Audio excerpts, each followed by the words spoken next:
Well, embark on a transformative quest for spiritual truth with Path of Faith as we explore the mysteries of faith and the boundless love of God.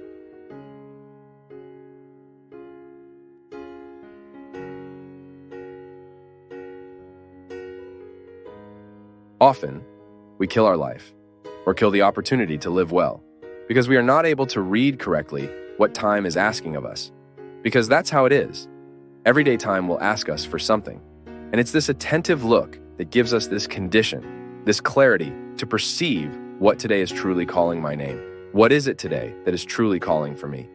What is the reality today that is unavoidable? My people, sometimes we are so negligent in perceiving this that sometimes we waste a month, a year, 10, 20, putting our effort into a reality that wasn't meant for that moment.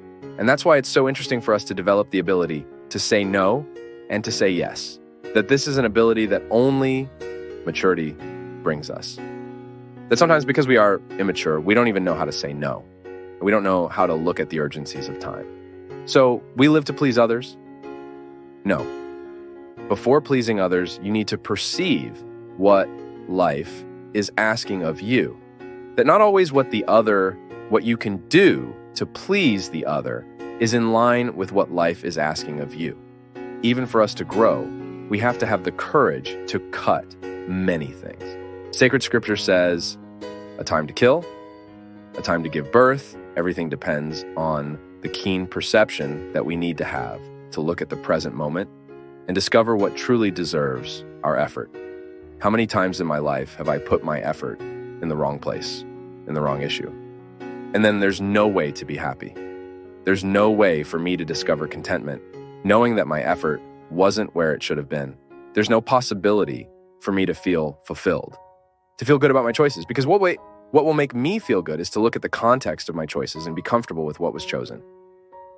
It's interesting because sometimes our way of living even deprives us of this perception. We are very strange to ourselves. Not strange with others. No, it's strange to ourselves. Strangers to ourselves. The body needs the soul. Yes, I need sustenance for my life. I need to give meaning to my matter.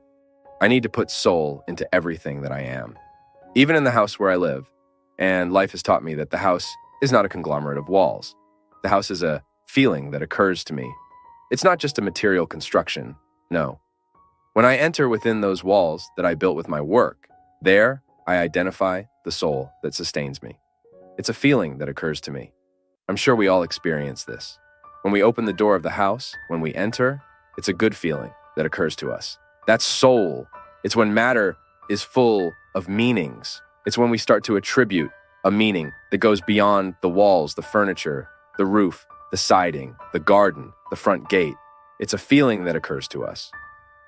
And it's interesting that the quality of our life depends on and is intimately linked to our ability to infuse soul into things. I'm not talking about that soul, the deepest meaning of our life, that spiritual dimension that connects me with eternity. No, I'm talking about everything that lives and makes sense to matter, brings meaning to what is material. So we use the term soul improperly to realize that my objects are permeated by a meaning that goes beyond matter. As Rubem Alves used to say, there are things that are more than things. They are things that remind us. That is, they become a sacramental. Just as I bring a souvenir from the trip, that is for me just a sacramental of something that was good, that was lived, that was experienced, that made me feel good. But now, in my opportunity to infuse soul into this body, in this unique opportunity that I have to live my life well daily and thus inflate air into all of this, just as I perceive this other soul of the things in my house when I arrive with a feeling that occurs to me. Living well, bringing me the awareness that today, when I observe the urgencies of my life and I put my effort into these urgencies, I am infusing soul into my body. Oh, Father, this separatist view doesn't match with Christian theology. I know. This is just didactic. This separation is only didactic. It all works together.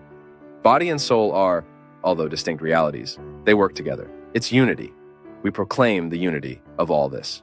Now, when I perceive, when I identify that I am not doing, that I am not making an effort to live well, I am indeed weakening the resources of my soul, which are precisely to help me live well the life of the body itself. They work together, my people, and we often neglect the observance of time, as in Scripture it says. The sacred writer speaks precisely of this, a time to weep and a time to laugh. There are moments when life itself shows you the need to cry, to let out your excesses, not to be afraid of sadness, to allow that sadness to dig within us, its riches, and to help us find the precious stone that only suffering could lead us to know. Then comes laughter. Laughter doesn't arise by chance. We used to sing that song too, right? I walk slowly because I've already been in a hurry, and I bring this smile because I've already cried too much. The smile is the result of tears shed well. The smile is the final result of a process of struggle that we establish, of observing day by day what effort that day asks of me. What do I need to do today to have the right to smile tomorrow? And it's good. You know why?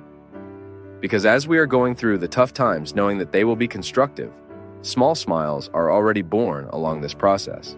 When we talk about a final smile, it's just the metaphor of a well-done, well-lived process, a time to embrace, a time to distance oneself. How much suffering, right? In realizing distancing as necessary, the growth of the other, it's that child who goes away to study. You can't hold on to children. That's why it's time to embrace, it's time to take care, it's time to be together, and the time will come when that distance will be necessary for the course of life itself. Then he returns. But at first, we need the distance. It's the urgency of the day. The time has come. It's necessary to study. It's necessary to seek a future outside of here. My people, when we observe the movement of time and its urgencies, we enter into the context of an irreplaceable wisdom for our human fulfillment, a time to tear, a time to sow. If we don't have the courage many times to tear some realities, then we'll never be able to live the liberation of them. Today I even wrote about it. Many times we lament losing, and when in fact we observe what we lost, it wasn't loss, it was liberation. How many relationships need to be torn apart so that later they can be sewn back together the right way? To make all the illusions we have of the other fall to the ground, or all the pretensions we judge upon the other. No. The other doesn't have to meet my expectations. The other has to be themselves. If by chance there was an empathy with me, there we build a relationship of friendship. If not, just a relationship of respect. But it's necessary to tear apart. We need to live the confrontation that will later provoke a liberation in us. Anyway, life will always ask us for observation. Life will always ask us for calm, patience, because in a hurry, we overlook all these needs, and we're not able to recognize them. Have you ever stopped to think about that? That sometimes life isn't going well? It's because you don't even know exactly what you need. Sometimes we get so anxious, so distressed, and we don't know why. We failed to reach the key point. We failed to discover the neuralgic point there, where the conflict is actually starting. Patience, right? We don't even have the patience to discover what is distressing us. It's our rush. It's the strange life that we are going to live.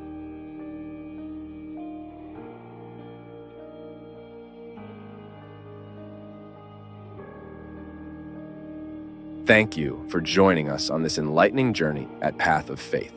Don't forget to leave your thoughts in the comments below. Give us a thumbs up if you enjoyed the video, share it with your loved ones, and subscribe to our channel for more inspiring content like this.